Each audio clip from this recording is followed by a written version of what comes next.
Entonces, en Hanukkah estamos haciendo la mitzvah positiva del Rambam. El Rambam nos dice que cuando Dios hace un milagro, ¿y qué es hacer un milagro? Un milagro es romper las reglas de la naturaleza. Dios al crear este mundo, Él es como que pone una máscara, Él se enmascara, Él, él, él, él quiere, él quiere, em, Él quiere obrar por medio de lo que se llama naturaleza. Entonces hay dos facetas de Hashem, hay dos facetas de Dios. Uno es el nombre de Dios, que es Yud Kei Vav Kei, ¿sí? Aquí puedo escribir acá. Es Yud, la Hei, la Vav y la Hei, ¿sí? Aquí está. Cuando nosotros decimos el nombre Adonai, Adonai, estamos refiriéndonos a este nombre de Dios. Este nombre de Dios es Dios trascendental. Dios, por decir, antes que creó el mundo.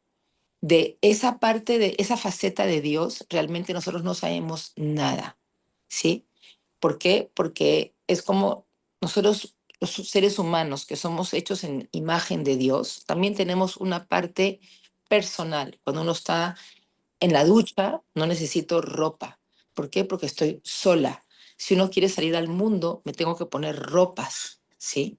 Entonces, nosotros tenemos dos partes. Una que es privada, eso es el Yud Kei Vav Kei, ¿sí? Y de aquí es donde salen los milagros. ¿Por qué? Porque no están regidos, Dios no se rige bajo las leyes de la naturaleza. Entonces, hay dos nombres de Dios que nosotros nos referimos. Uno es Adnai, que es este, que es Dios que hace milagros. Y después está Dios en la naturaleza, Elohim, ¿sí? Que Elohim, todo es un milagro, pero nos dicen nuestros sabios, ¿cuál es la diferencia entre un milagro y la naturaleza? Simplemente la frecuencia, ¿sí?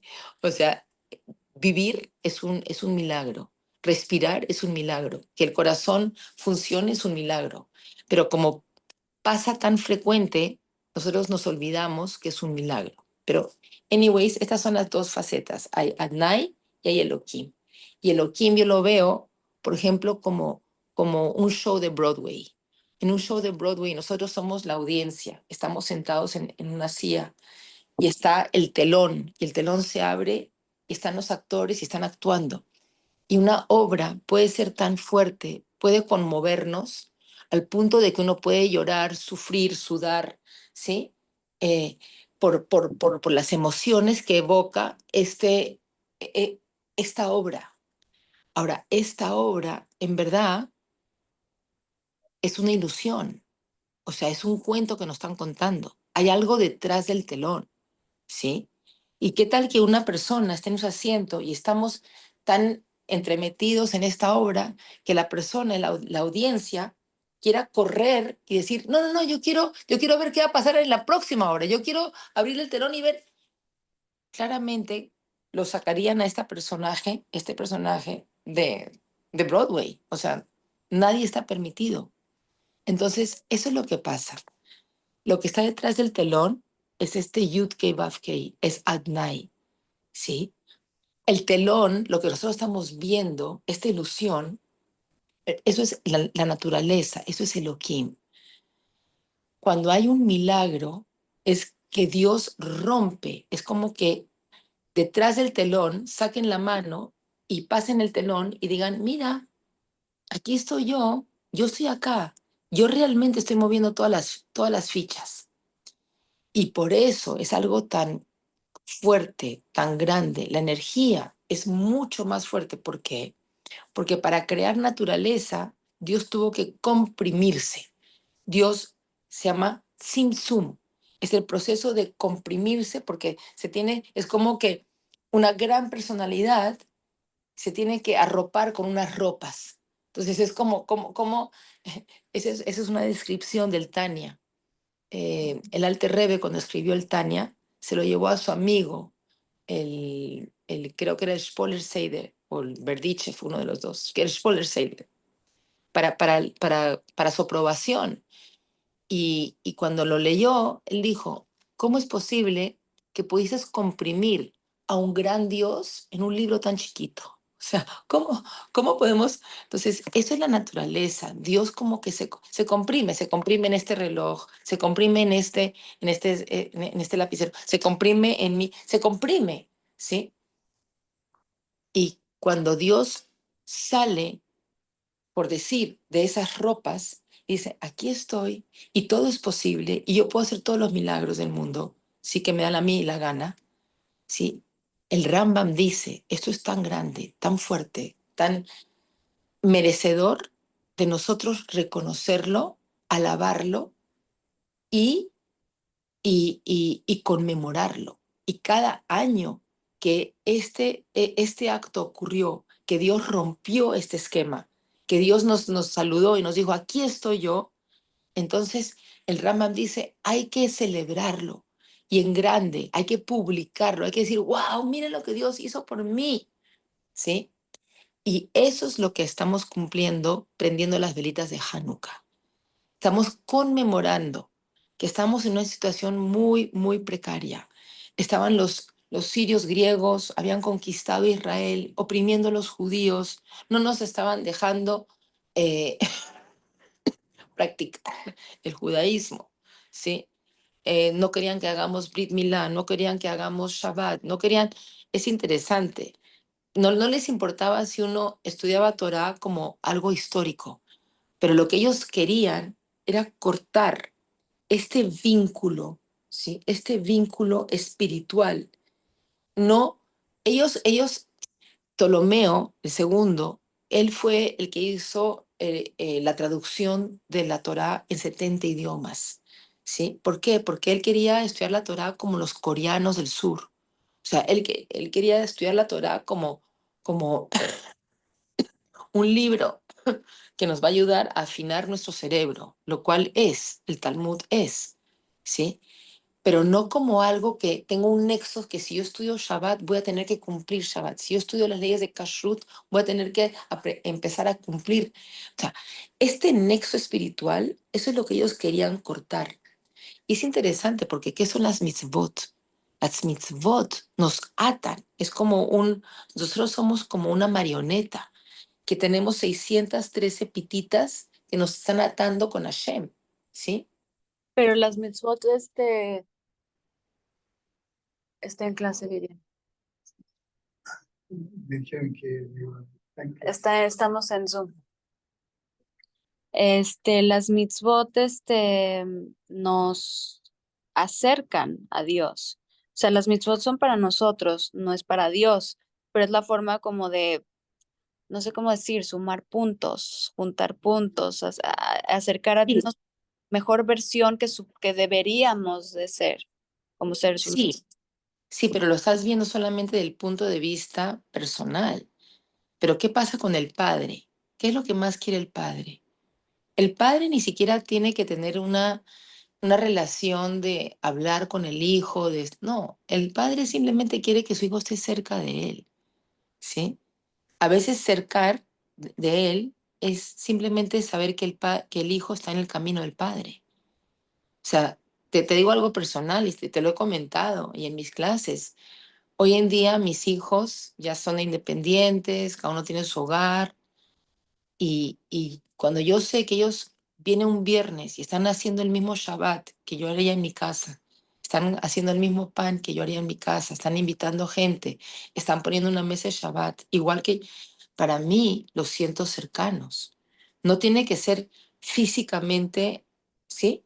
Entonces, no solamente es la conexión que yo tengo con Dios, las mitzvot hacen que Dios también sienta esta cercanía, estás en mi sintonía. Es por decir, hay miles de canales hoy en día. La persona no tiene que salir de su casa, pues hay tantos canales, pero estamos en la sintonía de Dios, estamos en el canal de Dios. Esos son las mitzvot, ¿sí? Es both ways, no solamente una, ¿ok? Sí. Entonces, ¿qué pasa? Que los sirios griegos querían cortar ese nexo, ¿sí? Tú puedes ser judío, pero no tienes que practicar el judaísmo, ¿sí? Y por eso nuestros sabios nos dicen, muy peligroso es aquella persona que estudia para no practicar, que estudia solamente como un ejercicio mental, porque eso lo puede llevar a uno a desviarse en la vida, ¿sí? Entonces, una cosa es no practico ahora, pero quiero practicar. Algún día, ok, eso es válido. Nadie nos dice tienes que hacerlo todo ya. No, pero hay que entender que estudiar es no solamente por mí, es quiero estudiar para entender a Dios, para que algún día, Dios quiera, me pueda acercar un poquito más. Eso es, ¿sí? Entonces, eh, lo que hacemos en Hanukkah, estamos no solamente estamos publicando, en este día Dios hizo un milagro gigantesco. Estamos contra todos los odds, o sea, estamos contra todos lo que naturalmente no es normal que un ejército de yeshiva, de chicos de yeshiva que no son militares, ¿sí? Una manada de macabeos puedan derrotar al ejército más fuerte del mundo, que tenían elefantes, que tenían armamento, que tenían protecciones de su cuerpo. O sea, eso no es por orden de naturaleza, no ha debido pasar. Entonces, Dios, cuando nos dio esa victoria militar, eso es lo que estamos festejando. Y hubo otra victoria, otro milagro. ¿Cuál es el milagro? Y vamos a hablar un poquito más de él. Es ellos, como estaban tratando de quitarnos la espiritualidad, ¿sí? Entonces, eh, ellos no quemaron el templo como los romanos. Más tarde, el segundo templo lo queman, ¿sí? Lo destruyen. Pero ellos lo que querían hacer era impurificar, ¿sí? Impurificar y O sea, no querían destruir el templo, lo que ellos querían era como quitarle violar, el templo a lo que era el templo, o sea, hacerlo como esto no vale. violar, violar el templo. Ahora, y esto es un fenómeno que ahorita se vio en octubre 7. Y por cierto, quiero publicar en todas las clases. Ahorita en Miami está el conmemoratorio del Festival de Nova. Y todos tienen que ir a verlo. Es algo muy importante. Yo fui justo antes de venir acá. Yo quiero, lo vi. No, no lo he ido a ver. Tienes que ir y hay sobrevivientes ahí de Nova, ahí hay padres que perdieron a hijos, están ahí. em, y si vemos, no solamente ahí en Nova, en el 7 de octubre, no solamente fue a matar a judíos, ¿sí? Eso que fue a violar a judíos, eran violaciones. ¿Y por qué esta dimensión? O sea, ¿por qué hay una cosa ir y matar al enemigo? Pero ¿Por no nada, qué? ¿Ah? fueron matanzas muy sanguinarias, o sea, meter un bebé a un horno, que la mamá vea, o sea, era no eran, o sea, no era más disparar, era, Sufrimiento. sí, Era sí, sí, era sadismo, pero había otra dimensión también, y era algo que ver con el sexo. Era, era, era violación, era violación. Hay mujeres que las violaban al mismo tiempo que la estaban violando, la estaban matando, la estaban acuchillando por otro lado. O sea, era, era esta dimensión de violar.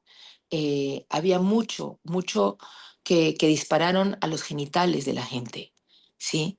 Había este componente de violación. ¿Y de dónde viene eso? ¿Sí? ¿Por qué la violación física? ¿Sí? Aquí, esto de impurificar es una violación espiritual, ¿sí?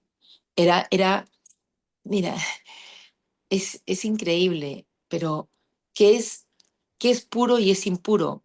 No es algo que uno puede poner el dedo, no es algo tangible, ¿sí? No es algo tangible, es algo que lo espiritual se siente, más no, tú no lo puedes ver, ¿sí? Es algo, por eso se llama espiritual.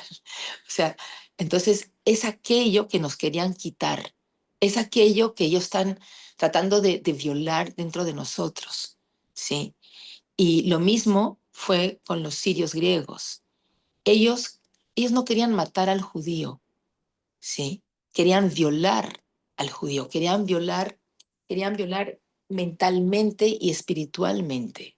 Y eso es lo que representa el aceite. ¿Qué es el aceite? ¿Por qué festejamos con aceite? O sea, vamos un poquito más atrás.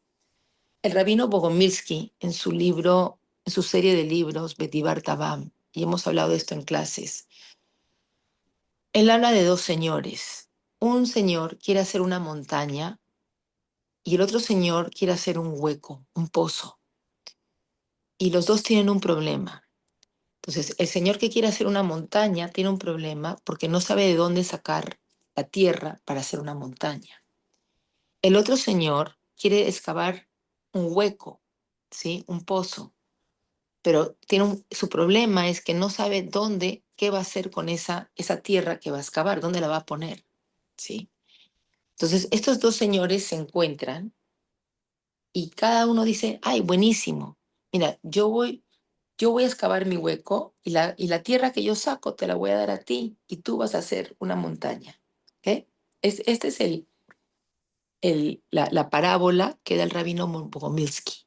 Y esta parábola, él explica, esto significa que hay dos tipos de antisemitas en el mundo. Hay un tipo de antisemita que dice al judío hay que matarlo y hay que meterlo en un pozo. Eso es Hitler. Hay otro tipo de antisemita, ¿sí?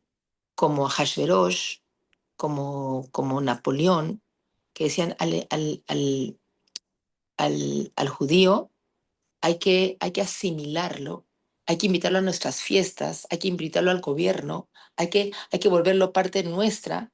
Entonces ahí se van a olvidar del judaísmo, lo que está pasando hoy en día. El holocausto más grande que hemos tenido en la historia La asimilación. es la asimilación, ¿sí? Es esto. No fue esto, ¿sí? Claro. Entonces, aquí los sirios griegos, ¿qué querían? Querían esto, querían asimilarnos, ¿ok? Y si vemos todas las conmemoraciones que nosotros revivimos, ¿sí? De las fiestas que trataron de matarnos, nosotros ayunamos, ¿ok? Hay un ayuno o hay una comida en Egipto. ¿Sí? Nosotros comemos matzá. ¿Por qué? Porque estamos diciendo el cuerpo judío está vivo. ¿Ok? Pero aquí en Pesaj, en Hanukkah, prendemos velas. O sea, lo de Sufganiyot, eso no está escrito. ¿Sí? Esos son calorías extras, eso no es mitzvah. Ya que Queremos hacerlo mitzvah, pero no es mitzvah. La mitzvah es prender velas. ¿Por qué? Porque las velas no es de que el cuerpo judío está vivo, es que el espíritu judío está vivo. Las velas es, según el rey Salomón, es lo que más se asemeja, el aceite y la vela es lo que más se asemeja a una neshama. El rey Salomón dice que eh, la vela de Dios es la neshama del hombre y en todas sus facetas. Y hay diferentes opiniones de cómo interpretan esto, ¿sí? Pero si vemos, ¿sí? Para prender una velita con aceite, ¿sí? Mira, aquí está, ¿sí? Aquí. Tenemos el recipiente, tenemos el aceite, la mecha y tenemos la llama. Y el rey Salomón dice, en todas sus facetas, el recipiente puede ser el cuerpo humano, ¿sí? El cuerpo, ¿sí?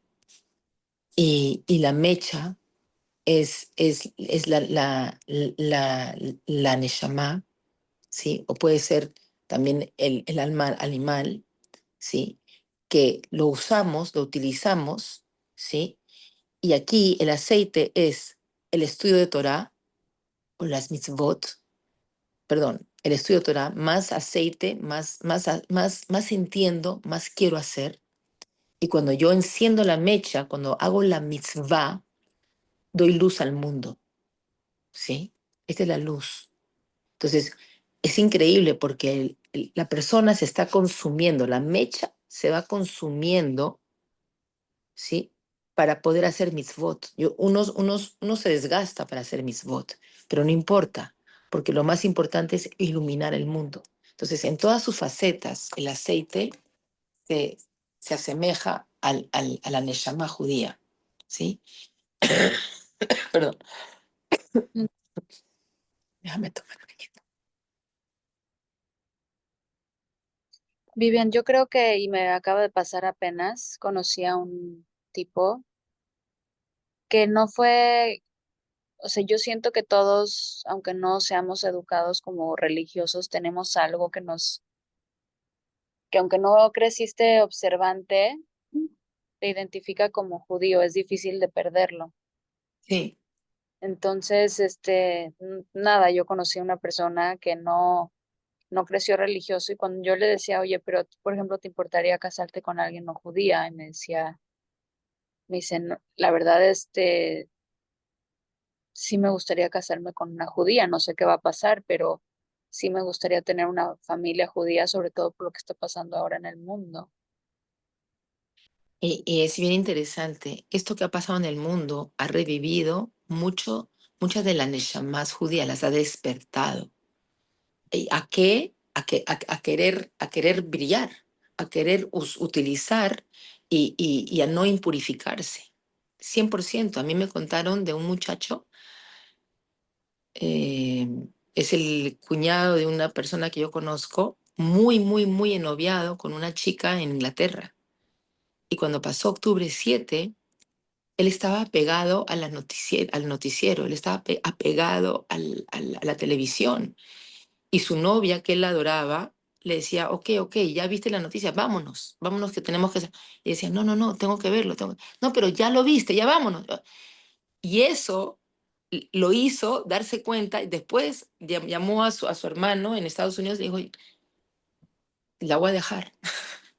Claro, Porque se dio cuenta que no era lo mismo, no, que en claro, un momento dado, sí, él estaba pegado, y es verdad, o sea, nosotros, aunque no estemos en Israel, estamos, o sea, es nuestro, lo que está pasando nos afecta, ¿sí? En una manera que no entendemos, una manera, porque esto es, lo espiritual no se entiende, no es lógico, trasciende la lógica. ¿Sí? Pero hay un despertar 100%, y por eso y por muchas cosas, porque el mundo está yendo hacia Mesías. Sí, hay un despertar, pero y por eso es que esta es la fiesta de las velitas, del aceite, de la luz, ¿sí? Y el aceite no solamente representa la Neshama, representa Jochma, representa la mente. Jochma es el intelecto, ¿sí? Pero el intelecto viniendo del alma divina, ¿sí? Y es interesante, a mí me llegó, te los puedo poner en el chat, una amiga me envió una clase de un rabino, ni me acuerdo su nombre, nunca lo he escuchado, entrelazó toda la paralela que está pasando políticamente en el mundo con las predicciones para Mashiach, ¿sí? Y él dice, o sea, hasta lo que salió corriendo el dirigente de Siria. Y eso dice, eso es exacto, antes de Mesías va a pasar, no sé qué. Y dice, la última guerra es una guerra de palabras, no es una guerra no es la guerra de armas, es la guerra de palabras, porque están tratando de impurificar nuestra mente y eso es exactamente lo que está pasando en el mundo. O sea, miren, ahorita lo que pasó esta semana, ¿sí? Este islamista radical que rentó un BMW en Alemania y arrasó con, no sé si 200 personas, ¿sí? Atropelló a 200 personas a propósito, ¿sí? Han visto las noticias en Alemania. Pero ¿a quién mató? O sea, personas normales. Sí, sí, era un mercado cristiano o católico, cristiano, que venden cosas de Navidad, ¿sí? Y él a propósito alquiló un carro BMW y se entró al mercado, es peatonal, a matar a cuantas personas pueda y dejó, creo que herido, no sé, como casi 200 y mató, no sé, si una docena de personas ahí, sí.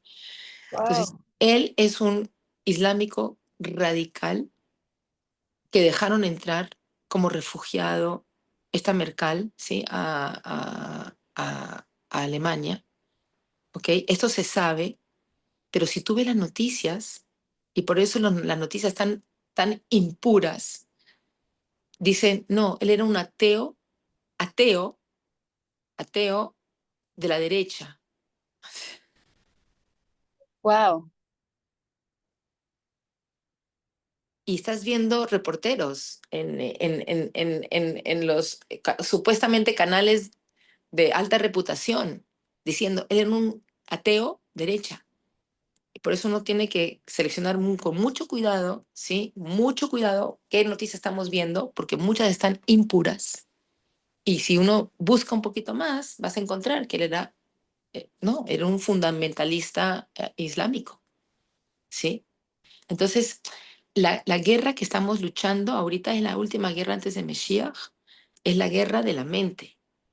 Y por eso nos dicen, cuando vamos a encender las velitas, la misbah es quedarse mirando las velitas media horita, ¿sí?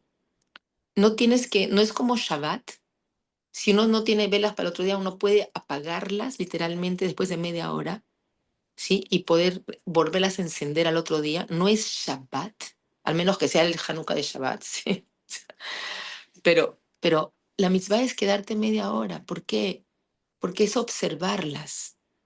Es, mira, es interesante. Yo cuando llegué a los 10 añitos a Estados Unidos, yo estuve en el colegio público de Miami y fue justo cuando el Rebbe de Lubavitch estableció en los colegios públicos de Estados Unidos el momento de silencio.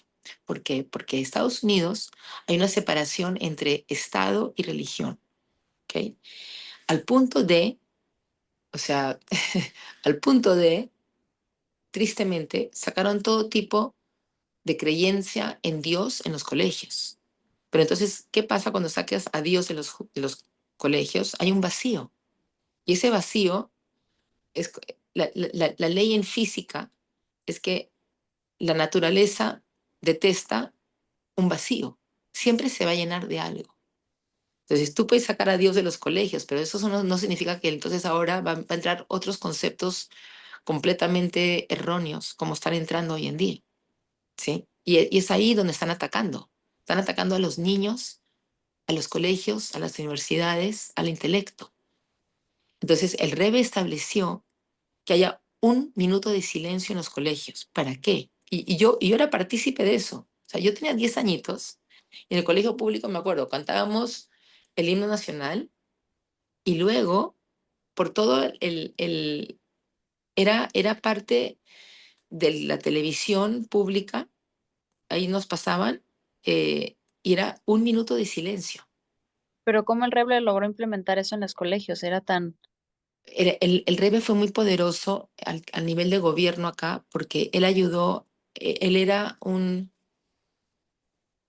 no sé si era físico nuclear, físico, él tiene una profesión y él ayudó en Estados Unidos mucho no sé si a hacer submarinos o en la guerra, en alguna manera. Entonces, él lo respetaba muchísimo, ¿sí? No Tov, sabía eso. sí, Tov te puede decir más que yo sobre eso. Sí, él tenía mucha influencia y él logró que en los colegios públicos implementen eso. Y yo me acuerdo de chiquita. Entonces, ¿qué hacías? Un minuto de silencio. Entonces, si das un minuto de silencio a un judío, por lo menos, a lo mejor esas neuronas se van a ir a pensar que hay algo más grande que uno. Por lo menos hay un momento donde no estás estimulado por todo lo que te están estimulando este mundo y la televisión y Netflix y todo, un momento de silencio por lo menos te permite un minuto de trascender. O sea, hoy en día la gente busca hacer, ¿cómo se llama eso? Meditación. Eso era, un minuto de meditación. Yo era Wow. partícipe de eso, imagínate. Ok, entonces, no solamente fue el milagro de la guerra, ¿sí? De la guerra física, sino que fue como los sirios griegos habían impurificado el templo, habían traído prostitutas, habían traído animales no kasher al templo, a propósito, ¿sí? A propósito. Em, y también para la menorá del templo habían las jarritas de aceite que tenían un sello de los Kohanim, ¿sí? Entonces era una es interesante, hoy en día también, ¿no? Cuando compras un alimento, te aseguras que esté sellado. Si tú compras un alimento o una medicina y está abierta, no, no la vas a comer porque alguien ha podido echarle algo que es dañino, nocivo. Entonces, los sirios griegos habían agarrado todas estas jarritas, las habían abierto, simplemente han puesto su dedito y las le pueden volver a cerrar, pero ya no está cerrado propiamente. Y es bien interesante cuando mi papi murió en la octava vela de Hanukkah.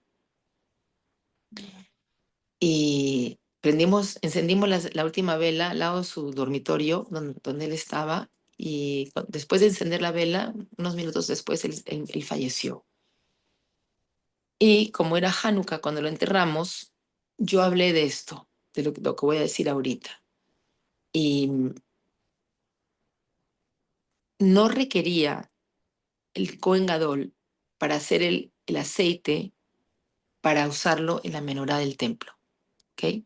Cualquier Kohanim podía hacer el aceite, ponerle su sello, y eso era apto para usarlo para el templo, porque habían 3 grados de aceite, ¿sí?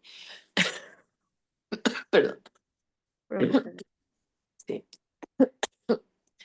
El rabino Bogomilsky también explica que cada aceituna la Ujú. prensaban 3 veces, ¿ok? De cada, de cada prensa salían 3 grados de aceite. O sea, de la prensa número 1, de la primera vez, salía 3 grados de aceite. La prensa número 2, 3 grados de aceite. Y la prensa número 3, 3 grados de aceite. Y cuando un Cohen hacía este aceite, lo tenía que embotellar y ponía calificación, prensa número uno, número 2, número 3, ¿sí? Para él, la menorá era, era, era posible usar cualquiera de los grados número 1 de aceite. ¿Ok? Los grados número 2 se usaban para otros sacrificios, para otras cosas. Número 3 seguro para alumbrar, qué sé yo. ¿Ok? ¿Estamos entendiendo? Rabino Bugormisky dice, no es lógico. O sea, en la primera prensa salen 3 grados de aceite, la segunda prensa 3 grados de aceite y la tercera. Y estás diciendo que se puede usar el grado número 1 de cada prensa. Y dice, la razón de esto es porque Dios nos está dando un mensaje. No importa dónde estás en la vida, no importa si eres grado número 1, número 2, número 3. Lo importante es dar lo mejor de ti a Hashem en ese momento en donde tú estás en la vida y yo te lo voy a recibir, que me parece un mensaje precioso. Entonces, los Kohanim podían utilizar el grado número 1 de cualquiera de estas prensas. Resulta que había un Cohen Gadol, se llamaba Yohanan el Cohen Gadol. ¿Ok? Él era una persona muy especial. Esto es lo que hablé cuando fue la levaya de mi papá. Y, y me da ganas de llorar. Llorar. El, el Cohen Gadol, era una persona que todo lo que hacía tenía que hacerlo mejor. Lo- él no aceptaba mediocridad. en nada. Entonces, para él, ya sea para el sacrificio cualquiera, o para alumbrar sus velas, o para solamente quería utilizar el mejor, el grado número 1 de cada prensa. Él no quería utilizar nada otro. Entonces, todos los aceites que él usaba tenían el sello Yohanan Cohen Gadol.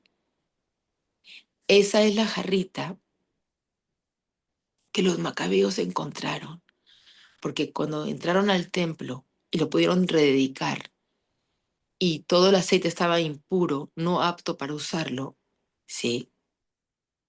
Y se demoraba, el aceite venía de la tierra de Asher, de la tribu de Asher, y quedaba a 3 días de distancia de Jerusalén. Entonces, iba a requerir 3 días para ir, otro día para hacer aceite y otros 3 días para devolver, ¿ok? 7 días, ¿ok?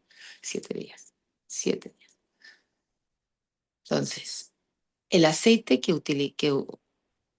encontraron, el primer milagro fue que encontraron una jarrita que tenía el sello del Kohen Gadol y era este aceite el mejor. Eso fue un milagro. Entonces tenían un dilema. ¿Qué hacemos? Porque si rededicamos el templo hoy, se nos va a demorar otros 7 días en conseguir más aceite. Y no es bonito, o sea, no es bonito como abrir un almacén, una tienda y decir, ok, hoy es el día que estoy abriendo y después, no, pero voy a cerrar una semana y en una semana abro. Sí. Entonces tenían un dilema, ¿qué hacemos? Echamos el aceite y después, ¿qué vamos a hacer por los otros 7 días? Y ese fue el milagro que Dios hizo, porque ellos se echaron al agua, por decir, y dijeron, con lo que tenemos, vamos a aprender. Y ahí Dios hizo el milagro y permitió que ese aceite durara los 7 días hasta que pudieron traer el aceite el octavo día, ¿sí? O 8 días. No, sí, 1 hasta 8, ok. Entonces, en todas esas facetas, ese era mi papá. Mi papá era una persona que nunca en la vida, nunca, mediocridad no estaba en su idioma, no era aceptable. De que se levantaba de la cama hasta que se acostaba, él tenía que dar lo mejor de sí a la vida, a todos, a su familia, al mundo, o sea, todo. No existía la palabra ser mediocre, ¿sí? Todo tenías que dar de ti lo mejor, hasta que ya no hay nada, se acabó, no hay nada ahí. Y echarle ganas a la vida y estar en la vida con una sonrisa gigantesca, eh, porque no valía la pena vivir la vida de ninguna otra manera. Y era una persona así, era una persona que era echada para adelante completamente. Se tiraba al agua y después aprendía a nadar, ¿sí? Confiado de que todo iba a ser bien. O sea, era la persona más optimista que yo conocía. Y eso eran los macabeos. Eso fueron los macabeos. A mí me Y, contagiaron. pero mira, algo muy lindo que explica es, y creo que lo dice Bogomilsky, el hecho que el Kohen Gadol fue así es la razón que miles de años más tarde nosotros estamos encendiendo velas de Hanukkah. O sea, cuánto, cuánto jala, cuánto impulsa eso que una persona da de sí mismo a generaciones, generaciones, generaciones. O sea, eso es lo que nos están diciendo. Este es de los mensajes más lindos de Hanukkah, ¿sí? Que uno no tiene ni que compararse con el otro, ni ver, ni analizar tanto, porque estamos diciendo que es uno de las significados del aceite es Jochma, es el intelecto. Pero hay dos tipos de intelecto, ¿sí? Y lo mandé en el chat que llegó y bello de Tzvi Freeman. Hay intelecto de lo que es entender el mundo y desplazarse en el mundo y computadoras y lo demás. Pero hay otra parte del intelecto que es el intelecto culto, ¿sí? el intelecto donde tratas de conectarte con algo del más allá. Y eso no es tangible, eso es, y por eso se exprimen las aceitunas, porque solamente al exprimirlas, al prensarlas, es que lo mejor sale. Y a veces es tratar de llegar al intelecto, pero a la parte que es de la espiritualidad, ¿sí? Donde no entendemos, donde no tienes que entender tampoco. No todo en la vida se entiende, ¿ok? Pero hay que echarle las ganas, y eso es lo que vimos de los macabeos, eso es lo que vimos de Yohanan el Cohen Gadol. No, si agarrarían un papel y lápiz y decían, bueno, somos tantos macabeos, vamos a luchar contra tantos sirios griegos que tienen tanto armamento y tal, no suman ni restan ni multiplican ni, o sea, no da. Si vas a contabilizar, bueno, tengo este poquito de aceite, me va a durar para 24 horas, pero después, ¿qué voy a hacer? No voy a tener mañana. Es esa mentalidad donde es de pobreza, donde si yo comparto una receta, ahora yo tengo menos. O sea, donde si yo doy de acá, ahora soy más pobre. ¿Sí? ¿Qué? Egoísmo, eso. Es como un egoísmo, competencia, ya uno, híjole, me he llevado yo personalmente wow, ya no, Sí, pero ¿qué? ya no hay eso de compartir, ya no hay eso de ver, o sea, siempre es pisar al otro porque yo así subo, o si yo tengo algo que el otro no lo tenga, ¿me entiendes? No sé. Es Pero por eso hay que no caer en lo que es la mentalidad de pobreza, porque esa es la mentalidad del mundo occidental. La mentalidad judía es yo comparto y siempre voy a tener más, porque de donde viene mi porvenir, de donde viene lo mío, esa es la fuente donde siempre hay más. Y yo no soy, yo no estoy acá para contabilizar. Por eso ayer estoy en el matrimonio, una señora me dice, ¿cuántos nietos tienes? ¿Sabes qué? Yo tengo que pensar en una contestación, porque no debemos hacer esas preguntas. Eso es cuando como niño chiquito y te preguntan, yo tengo un caramelo, ¿cuántos caramelos tienes tú? Yo tengo un chocolate, ¿tú cuántos tienes? ¿Tú tienes 3 chocolates? Ah, yo tengo solamente 2. No, yo tengo 5 chocolates. Es que de verdad de ahí viene esa pregunta. De ahí viene esa pregunta. Tú no me preguntaste cómo están mis hijos. Esa es la pregunta. ¿Cómo están tus hijos? ¿Están bien? Esa es la pregunta. Pero preguntarle a alguien cuántos hijos tienes, eso es cuántos chocolates tienes tú. Porque viene de un sitio donde yo me quiero comparar. A ver si yo tengo suficientes chocolates, yo tengo menos chocolates, yo tengo más chocolates, yo tengo... eso, ese intelecto no viene de un sitio bueno, ¿ok? que Las velitas, que, ¿sabes qué? Eh, no quería ofender y contesté, pero no quería contestar y no voy a contestar. Nuestros sabios nos dicen, nosotros cuando contabilizamos a los judíos traemos el mal sobre los judíos. Nosotros no estamos acá para contarnos en números. ¿Ok? Eso no es la manera de contar a un judío. ¿Ok? Y esa no es la pregunta tampoco. Es cómo están tus hijos. ¿Están bien? Te deseo que estén muy bien. Esa es la pregunta. ¿Ok?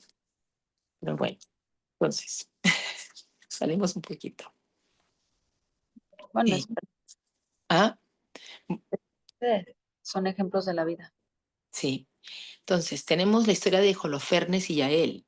Sí, Holofernes era un general desde sirio griego también, y era muy temido y hacía muchas cosas muy malas, y no sabían cómo hacer con él.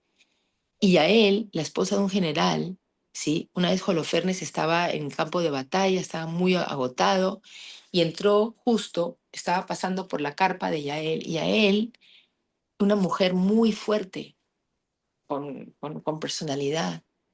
Y él dijo, ven acá, yo te guardé de comer, y le hizo unas comidas de leche, y le dio vino, y lo hizo dormir. Y luego cuando se durmió, agarró agarró el clavo tremendo de la carpa y se lo clavó y cortó su cabeza y cortó la cabeza de Colófernes, una mujer, ¿sí? una mujer y, y esto fue lo que también salvó al pueblo judío. O sea, aquí nos dicen no solamente en nuestra Torá y en el Tanaj, no hablan solamente de Sara, Rivka, ¿sí? Unas mujeres con unas eh, midot suaves femeninas. También hay mucha geburá. Hay que saber cuándo usarla y tuvo la jojma, el intelecto de saber, mira, esto requiere de mí aquí, ¿sí? Entonces está esto, está muy fuerte también es, dos cosas más voy a hablar. Una es de cuando se dice el rezo de Al-Hanisim, ¿sí? Hay tres cosas. Hay uno cuando prendemos las velas y decimos para los milagros que hiciste en esos días, en nuestros tiempos.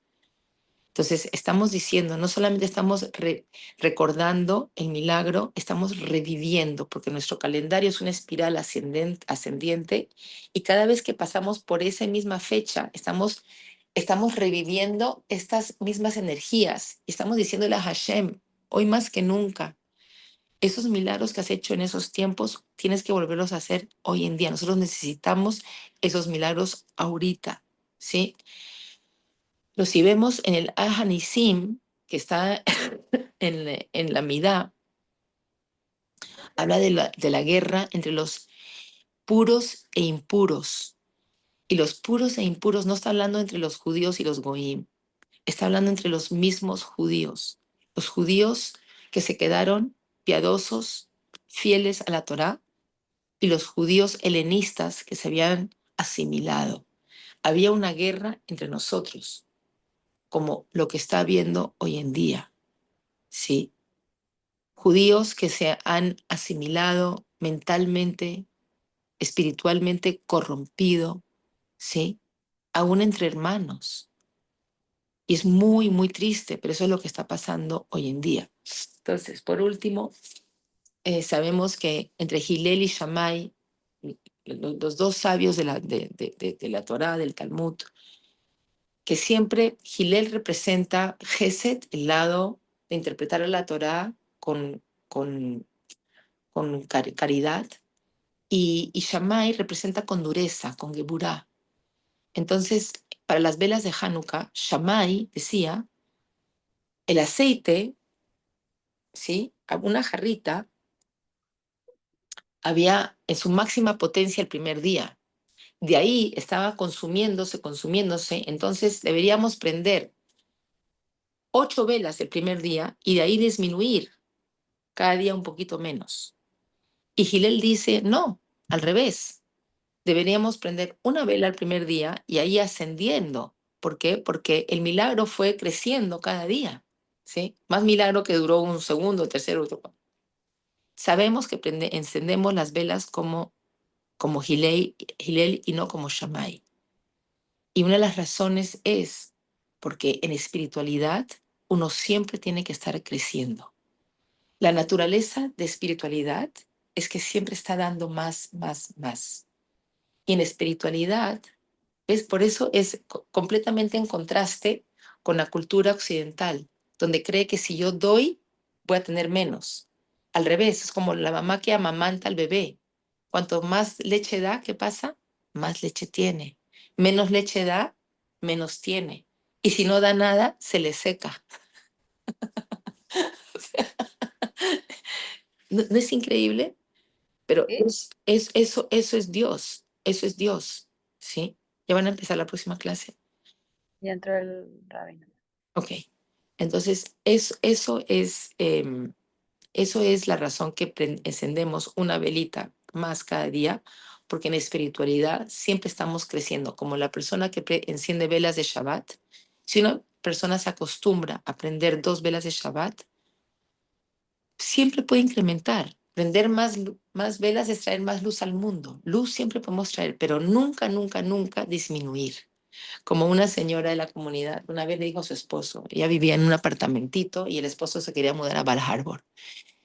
Y el esposo le propuso, te compro una casa en Bar Harbor. Y ella le dijo, yo voy pero tú me das tu palabra que nunca vamos a regresar donde estamos. O sea, porque yo acá estoy muy contenta, pero si me vas a llegar a algo más grande, entonces nunca quiero retroceder. Y sabemos, en cosas físicas nos duele mucho, Hasbe Shalom.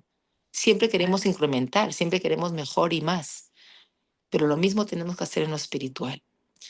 Bueno, que así sea, que estas velas de Hanukkah nos traigan luz al mundo, esos milagros que en esos tiempos que se repitan en estos días, grande. Bueno, no voy a dar clase mañana. Vas a ver, cuando son Yom Tov, la gente no viene. A ver, pero Vivian, ¿puedo llegar un poco antes a tu casa mañana? Vente cuando quieras. A las 6, tú dices. ¿Qué? La vela se prende a las 6, dices. Sí, déjame nomás parar el recording. Las velas, ¿sabes qué? ¿Cuál rabino está? David, al rabino aquí está el